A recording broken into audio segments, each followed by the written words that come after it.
Al contemplar los acontecimientos que rodearon la batalla de Moscú, entre septiembre de 1941 y abril de 1942, debemos recordar que este enfrentamiento no fue únicamente un choque militar. Para la Unión Soviética, representó un momento crucial de afirmación de la resistencia, de sacrificio extremo, de coraje y también de un miedo profundo ante una amenaza que parecía arrolladora. Comprender la perspectiva soviética significa sumergirse en las decisiones angustiosas tomadas por el alto mando, sentir la tensión que flotaba en las aldeas y las ciudades, experimentar el agotamiento de los soldados que, día tras día, luchaban no solo contra un enemigo implacable, sino también contra el frío despiadado y la escasez de suministros. Aunque el Ejército Rojo ya había estado librando combates encarnizados desde la invasión alemana en junio de 1941, fue solo cuando la Wehrmacht avanzó de manera decisiva hacia la capital que el pueblo soviético tomó plena conciencia de la magnitud existencial de aquella guerra. Ya no se trataba de derrotas en regiones fronterizas ni de rumores de ciudades distantes que caían en manos de los invasores. Ahora, el enemigo estaba a escasos kilómetros del corazón político y simbólico de la Unión Soviética. Moscú, impregnada de historia y centro vital del poder desde la época de los zares, se había convertido en la última línea de defensa, un bastión que no podía, y no iba, a caer. Cuando se lanzó la Operación Barbarroja, el 22 de junio de 1941, la dirigencia soviética fue tomada por sorpresa, a pesar de las repetidas advertencias de espías e incluso de los aliados occidentales. Stalin, quien había consolidado su poder a lo largo de la década de 1930, dudaba en creer que Hitler realmente violaría el pacto Molotov-Ribbentrop. La propaganda soviética de la época hacía énfasis en la supuesta unidad y armonía entre ambas potencias, y el alto mando rojo, que seguía recuperándose de las purgas que habían diezmado a buena parte de sus oficiales con experiencia, se encontraba inicialmente paralizado ante la velocidad del avance alemán. Las primeras semanas de la invasión fueron catastróficas para la Unión Soviética. Miles de soldados murieron o fueron hechos prisioneros, vastos territorios agrícolas e industriales, en especial en Ucrania, cayeron bajo control germano, y la estructura logística del Ejército Rojo, todavía en proceso de modernización, sencillamente no pudo articular una defensa cohesionada. Moscú, sin embargo, seguía estando lejos del frente inmediato en aquel inicio de campaña. La población moscovita, aunque preocupada, aún confiaba en la habilidad del gobierno y, sobre todo, en la inmensidad territorial del país para contener el avance enemigo. Mientras la Wehrmacht conquistaba triunfos contundentes en el frente occidental soviético, la retaguardia en Moscú se dedicaba a producir armamento, enviar refuerzos y reorganizar la administración militar. Las directrices de Stalin eran claras: no se aceptaba ninguna retirada sin autorización expresa, la orden de defender cada palmo de terreno con toda la fuerza disponible impregnaba la mentalidad de los comandantes locales. Al mismo tiempo, se percibía con urgencia la necesidad de crear nuevas formaciones militares y trasladar el máximo posible de industrias más allá de los Urales, para salvarlas del avance alemán. Esa transferencia colosal de fábricas, maquinaria y trabajadores, que se llevó a cabo a lo largo de varios meses, fue una operación logística enorme, que implicó trenes abarrotados de equipos partiendo hacia el este, mientras hombres y mujeres, muchas veces hambrientos y exhaustos, desmontaban líneas de producción enteras para reubicarlas en lugares más seguros. Por su parte, el alto mando alemán planeaba tomar Moscú con rapidez, creyendo que la caída de la capital soviética desestabilizaría por completo el régimen de Stalin y llevaría al país a la rendición. Los generales alemanes se sentían muy seguros tras las victorias fulminantes en Minsk, Smolensk y Kiev. No obstante, la historia demostraría que esa confianza desbordante se vería poco a poco minada por la obstinación de las fuerzas soviéticas y por las condiciones del propio territorio. A medida que avanzaba el otoño, las carreteras rusas comenzaron a convertirse en lodazales debido al fenómeno climático conocido como Rasputitsa. Los tanques y camiones alemanes con frecuencia se atascaban y quedaban inmovilizados. El progreso que antes era fulminante se tornaba más lento y difícil. Al mismo tiempo, las tropas soviéticas, aunque sufrían bajas muy elevadas, aprendían de sus errores iniciales. Comandantes experimentados como Georgi Zhukov asumían puestos de alto rango y empezaban a imponer una nueva disciplina y organización. Se adoptaron medidas drásticas contra cualquier forma de cobardía o negligencia, pero también se intensificó la atención en coordinar mejor las defensas y reforzar los sectores críticos del frente. A las puertas de Moscú, la población civil vivía una mezcla de terror y fe en el futuro. Muchos eran llamados a construir trincheras, erigir barricadas y cavar fosas antitanque en torno a la ciudad. Familias enteras se ofrecían para donar ropa de invierno al Ejército Rojo. La idea de que cada ciudadano debía contribuir a la defensa de la patria madre fue ampliamente fomentada por la propaganda soviética, que exaltaba el heroísmo de la clase trabajadora y la derrota inevitable de los invasores fascistas. En la radio, la voz de los locutores oficiales sonaba confiada, instando a la población a resistir hasta el final, mientras que, en la práctica, la amenaza de bombardeos aéreos alemanes y la escasez de alimentos oscurecían cada vez más la atmósfera en la capital. Stalin, pese a las recomendaciones de algunos miembros del gobierno de evacuar la ciudad, decidió permanecer en Moscú, convencido de que ello sería un símbolo de resistencia y que ayudaría a mantener la cohesión moral de las tropas y de la población civil. A medida que avanzaba octubre de 1941, la Operación Tifón, la ofensiva alemana para capturar Moscú, comenzaba a tomar forma. El objetivo era rodear la ciudad a través de dos grandes movimientos de pinza, desde el norte y el sur, para aniquilar a las fuerzas soviéticas que defendían la capital. Los alemanes llegaron a lograr avances preocupantes, cruzando la región de Kalinin y tomando importantes cruces ferroviarios.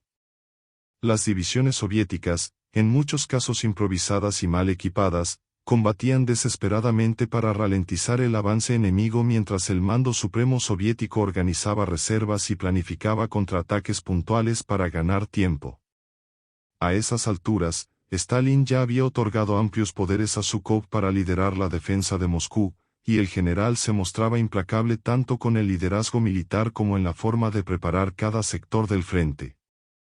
La llegada del famoso invierno ruso, con nevadas intensas y temperaturas que descendían por debajo de los 30 grados bajo cero, trajo inmensos desafíos para ambos bandos.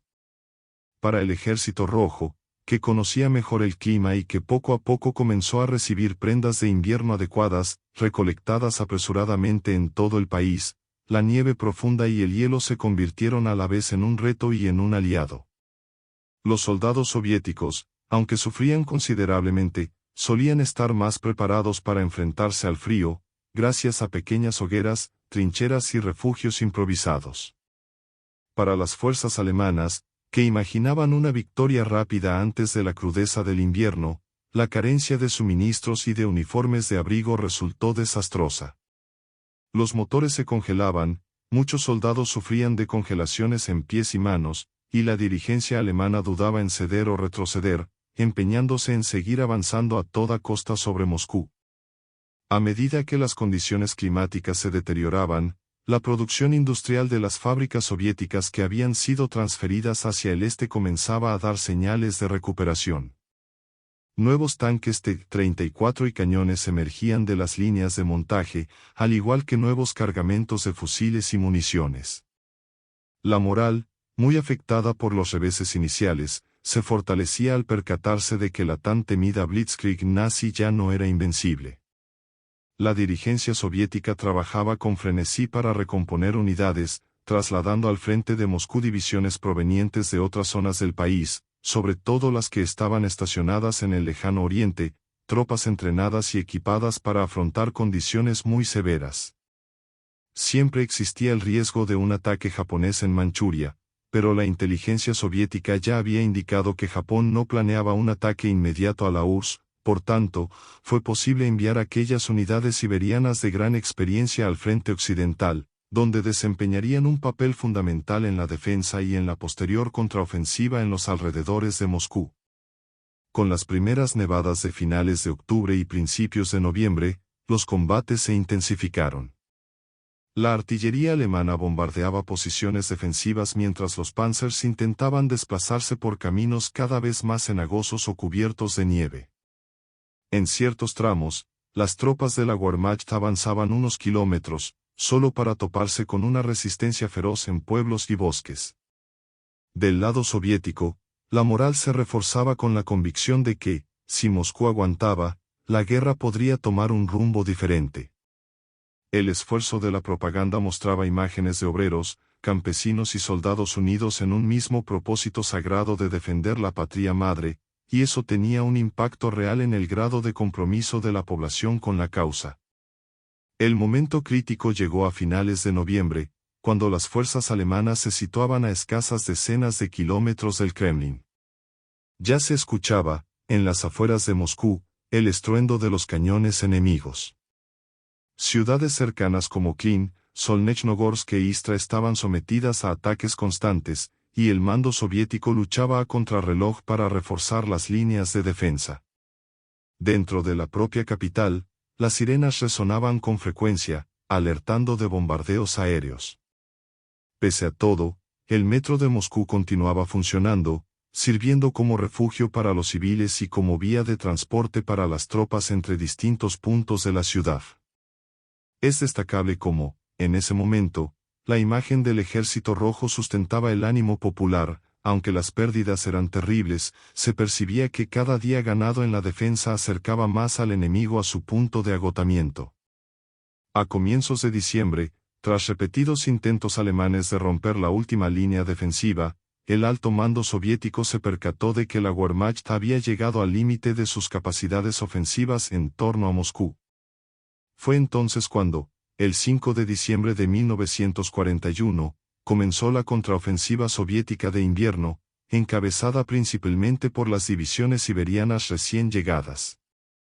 Lo que siguió fue un giro dramático de los acontecimientos.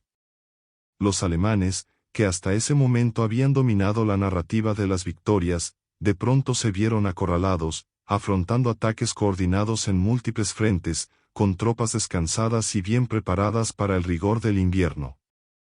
La retirada alemana no fue inmediata ni caótica, pero sí constante y obligada. Aquellas divisiones Panzer e infantería sencillamente ya no podían avanzar sobre Moscú y pasaron a luchar por mantener sus posiciones y evitar un colapso total. La población soviética recibió la noticia de la contraofensiva con euforia y alivio. Muchos temían que la ciudad cayera en cualquier momento, pero ahora veían señales claras de que el enemigo estaba perdiendo fuerza. Se hablaba de aldeas, hasta entonces bajo control alemán, que eran liberadas, y de prisioneros soviéticos que eran rescatados. Crecía la rabia y el deseo de venganza contra los invasores, alimentados por historias de atrocidades cometidas por las tropas de ocupación. La propaganda oficial se encargaba de difundir esas historias para estimular aún más el esfuerzo de guerra. En Moscú, donde todavía había racionamiento de víveres y periodos de apagones para evitar bombardeos nocturnos, la gente comenzó a notar que los tan temidos ataques aéreos disminuían en intensidad. Era prematuro hablar de una victoria definitiva, pero la atmósfera de desesperanza daba paso a la esperanza.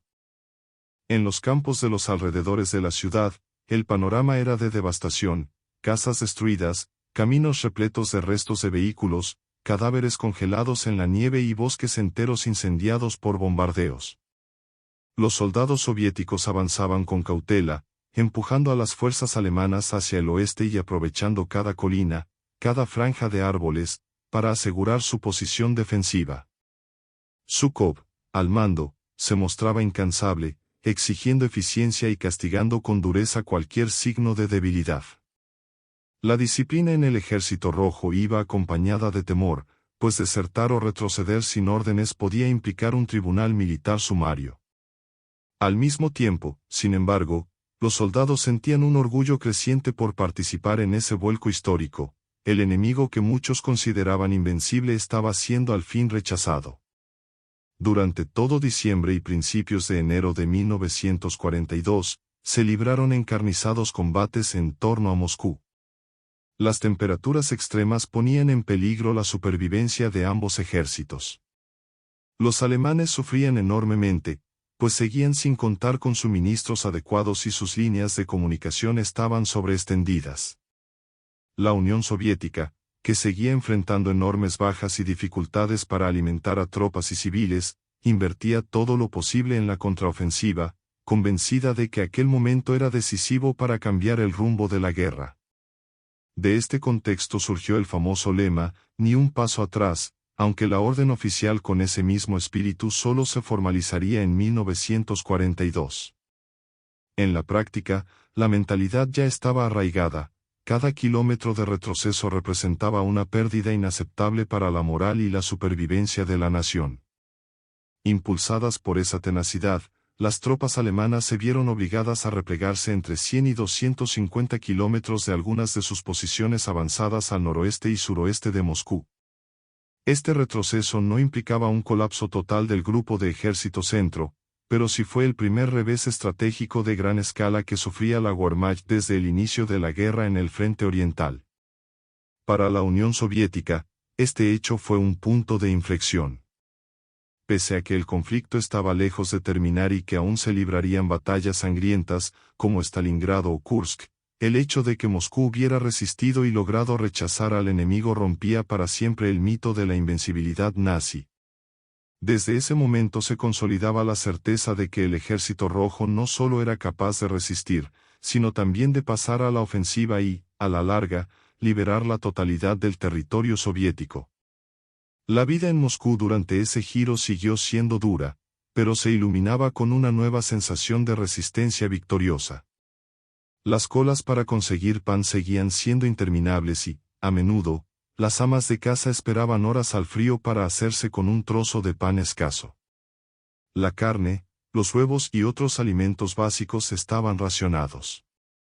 La ciudad mantenía un estricto apagón nocturno para evitar que los aviones alemanes localizaran objetivos. El transporte público operaba bajo un fuerte control militar, con soldados y miembros de la milicia popular garantizando el orden. La cultura urbana moscovita, que antes era vibrante, se redujo a unas pocas expresiones que tenían lugar en refugios o encuentros casi clandestinos. Pese a todo, la gente encontraba fuerzas en pequeños gestos de solidaridad, ropa compartida, sopa caliente distribuida en cocinas comunitarias, periódicos que llegaban con crónicas escritas por soldados directamente desde el frente, exaltando el heroísmo de sus camaradas y reforzando la confianza en una victoria final. Mientras el frente se ensanchaba más allá de la capital, recuperando pueblos y ciudades, el esfuerzo de guerra soviético empezó a adoptar contornos de mayor organización. Aún así, la injerencia constante del liderazgo político en las decisiones militares seguía existiendo, y Stalin no dudaba en destituir o castigar a comandantes que consideraba incompetentes o cobardes. Sin embargo, la burocracia militar soviética empezaba a ajustar sus engranajes de producción y distribución de suministros. Los convoys ferroviarios procedentes del este llegaban con más regularidad, transportando munición, armas y refuerzos. La movilización masiva de la población, jóvenes al frente y mujeres trabajando en fábricas y oficinas, sostenía la maquinaria bélica. Era una movilización total en la que prácticamente todos, de una manera u otra, estaban involucrados.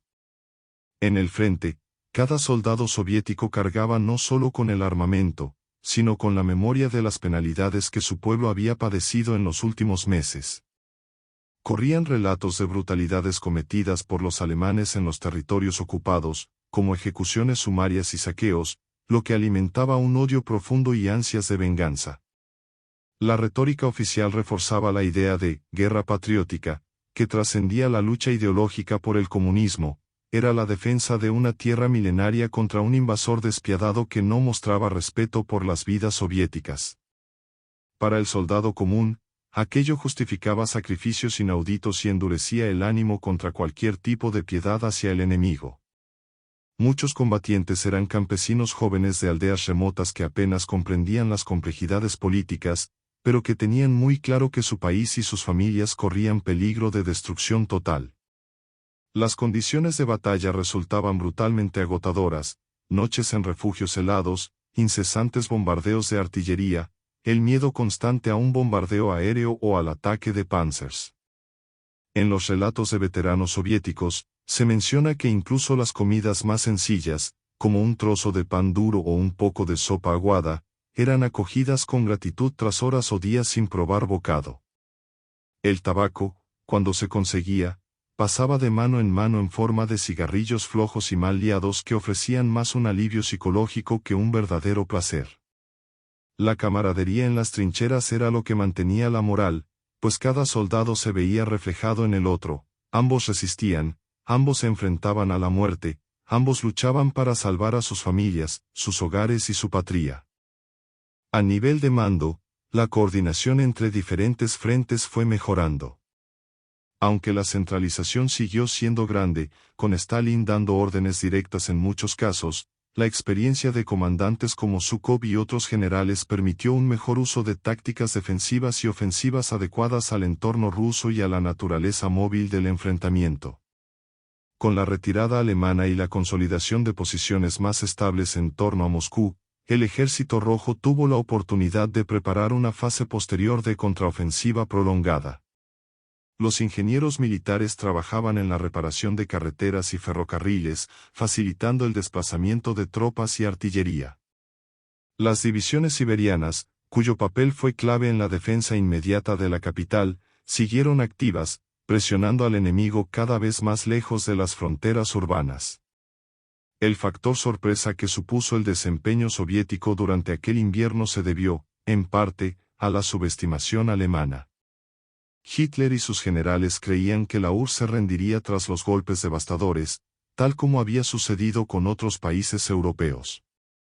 Pero la Unión Soviética no era solo un estado, era casi un continente, con profundidad territorial, una población enorme y, sobre todo, una resistencia alimentada por una ideología oficial que movilizaba a la población para ver en la lucha contra el nazismo no solo la defensa de una ideología, sino la supervivencia física de millones de personas.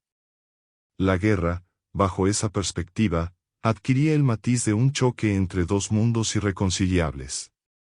Conforme avanzaba el invierno, las pérdidas de ambos bandos eran descomunales.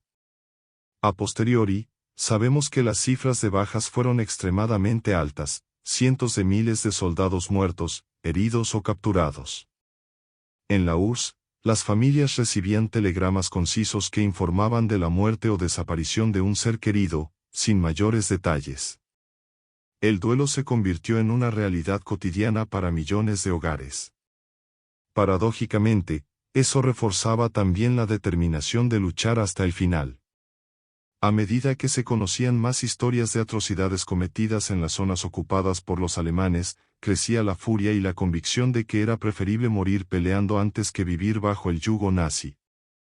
En enero y febrero de 1942, la ofensiva soviética se ralentizó un tanto debido al desgaste de las tropas y a las dificultades logísticas. Con todo, el cerco a Moscú se había disuelto definitivamente y se recuperaba cada vez más territorio.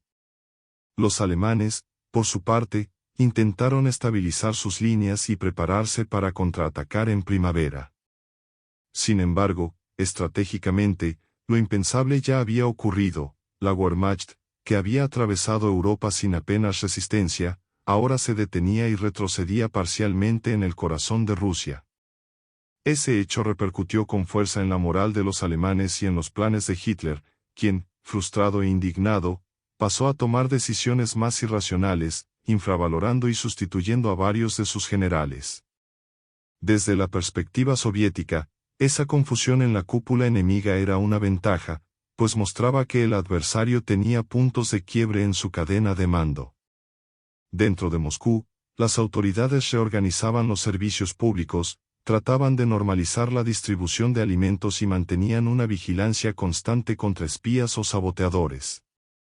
La NKVD ejercía enorme presión sobre civiles y militares, buscando asegurar la obediencia y eliminar cualquier síntoma de descontento o derrotismo.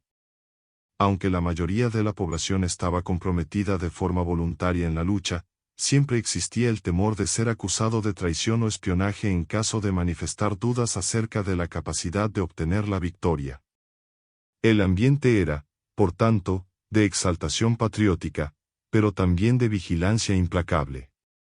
El resto del mundo contemplaba con asombro la resistencia soviética. Aunque la propaganda alemana buscaba minimizar la derrota frente a Moscú, prácticamente todas las naciones que seguían la guerra se dieron cuenta de que había ocurrido algo de gran trascendencia. La batalla de Moscú pasó a ser vista como la primera gran falla de la temida maquinaria de guerra nazi, brindando esperanza a los pueblos ocupados de Europa al ver que el ejército de Hitler no era invencible.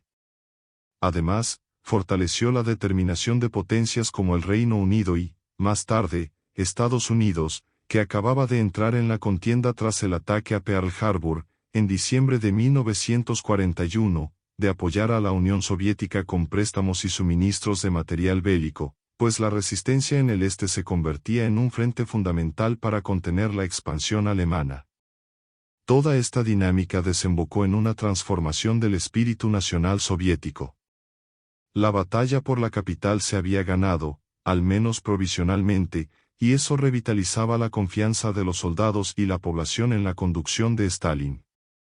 La prensa oficial destacó constantemente la victoria defensiva en Moscú como una señal de que el tiempo jugaba a favor de la Unión Soviética, pues su industria se recuperaba día tras día, mientras Alemania se veía atrapada en una guerra más larga de lo que había previsto. Simbólicamente, el hecho de que el Kremlin siguiera en pie, intacto, enviaba un mensaje potente de que, a pesar de las pérdidas inmensas, la Unión Soviética no cedería con facilidad. Para muchos moscovitas, ver a Stalin y a otros líderes todavía en la ciudad, conmemorando el aniversario de la revolución en noviembre, incluso bajo bombardeos, fue un momento inspirador, pese a que el desfile militar fue breve y lleno de riesgos. Cada pueblo recuperado conllevaba un balance doloroso de pérdidas. Familias destruidas, cosechas quemadas, puentes y caminos hechos pedazos. Era un territorio que requeriría una urgente reconstrucción, pero primero había que ganar la guerra. Por ello, la batalla de Moscú no constituyó solo un triunfo militar, sino también una prueba de fuego para la tenacidad soviética. Representó, en cierto modo, el renacer del patriotismo que unía a distintas nacionalidades de la URSS. Rusos, ucranianos, bielorrusos, caucásicos y muchos otros pueblos combatían codo con codo, y eso hacía más tangible la idea de unión, como algo real, no únicamente una construcción política. Con la llegada de abril de 1942, la línea del frente se había estabilizado ya más lejos de Moscú, lo que permitió que la capital se rehiciera poco a poco desde el punto de vista organizativo. Las cicatrices de la batalla eran visibles por doquier: edificios bombardeados, fábricas dañadas, millones de personas en duelo. Sin embargo, existía también la sensación de que el peor riesgo, la ocupación inmediata, se había evitado. A partir de ese momento, el mando soviético empezó a prepararse para operaciones aún más ambiciosas, que desembocarían en grandes choques decisivos en un futuro cercano. La contraofensiva en Moscú fue el prólogo de posteriores victorias, aunque aún quedaban muchos combates durísimos por librar, como en Leningrado, en el Cáucaso, en Sebastopol y en la misma batalla de Stalingrado, que se convertiría en otro hito crítico de resistencia y giro definitivo en la guerra. Desde la perspectiva soviética, la batalla de Moscú se transformó en un símbolo de sacrificio y valor que sería inmortalizado en monumentos, canciones y películas en la época de posguerra. Los historiadores soviéticos destacaron una y otra vez la importancia del liderazgo de Stalin y de sus generales, el heroísmo de los soldados y la movilización total de la población para detener al enemigo a las puertas de la capital. En los años posteriores, gran parte de los discursos oficiales ocultaron o minimizaron los errores del mando en los primeros meses de la invasión, así como el alto coste pagado por la inexperiencia y las purgas de oficiales en el periodo anterior a la guerra. No obstante, el hecho permanece: fue en Moscú donde el Ejército Rojo demostró, por primera vez, su capacidad de frenar y revertir una ofensiva alemana, marcando así el inicio de un camino largo, y con frecuencia desesperado, hacia la victoria definitiva en Berlín, en mayo de 1945. El recuerdo de la batalla de Moscú seguiría vivo en la Unión Soviética y, posteriormente, en Rusia, como un momento de orgullo nacional que evocaba la valentía de un pueblo que, frente a probabilidades abrumadoras, defendió su capital y conservó la esperanza de liberar todo el país. Para quienes vivieron aquellos días, Ya fuera en el frente o en la retaguardia, el trauma y la gloria se entremezclan en recuerdos conmovedores, el estruendo de la artillería, el miedo a un ataque aéreo en cualquier instante, el frío que calaba hasta los huesos, pero también el calor de la solidaridad entre vecinos, el sabor agridulce de cada pequeña victoria y, sobre todo, la certeza de que el sacrificio no fue en vano. La batalla de Moscú reforzó la idea, tan enfatizada por la propaganda soviética, de que la fortaleza moral y colectiva del pueblo bastaría para superar incluso al enemigo más poderoso, una convicción que perduraría durante décadas en la memoria colectiva de toda la nación. Analizando todo este episodio, pues, queda claro que este capítulo crucial de la Segunda Guerra Mundial estuvo marcado por pérdidas terribles, una demostración inquebrantable de resistencia y, en última instancia, por la reafirmación de una fuerza nacional que muchos, tanto dentro como fuera del país, habían subestimado. El Ejército Rojo emergió de aquel invierno con profundas cicatrices, pero también con una victoria moral y estratégica que devolvía la confianza para futuras batallas. Las divisiones que defendieron Moscú adquirieron el estatus de leyendas vivas, con soldados condecorados y reconocidos como ejemplos de devoción patriótica. Sin embargo, tras la narrativa oficial quedaban los dolores silenciosos de miles de familias que seguían llorando por sus seres queridos caídos en trincheras cubiertas de nieve, sin siquiera una tumba digna. Al final, la exitosa defensa de Moscú confirmó que la guerra sería larga, pero que la Unión Soviética no estaba dispuesta a rendirse. Ante el frío implacable, el hambre, la modernísima maquinaria bélica nazi y sus propios errores y limitaciones, la URSS mantuvo firme su capital, convirtiendo las calles, fábricas y hogares de Moscú en trincheras de una batalla que sellaría para siempre la convicción de que la patria madre merecía cada sacrificio. Ese espíritu, alimentado tanto por el dolor como por la esperanza, impulsó a la nación a perseverar hasta que, 4 años después, el Ejército Rojo izara su bandera en Berlín, poniendo fin a la pesadilla de la expansión nazi. Y todo empezó, o volvió a empezar, cuando las nieves de Moscú, en diciembre de 1941, congelaron no solo las máquinas y el ímpetu del enemigo, sino también el mito de la invencibilidad alemana, abriendo el camino hacia la larga marcha que llevaría a la Unión Soviética a la victoria final en la Gran Guerra Patria.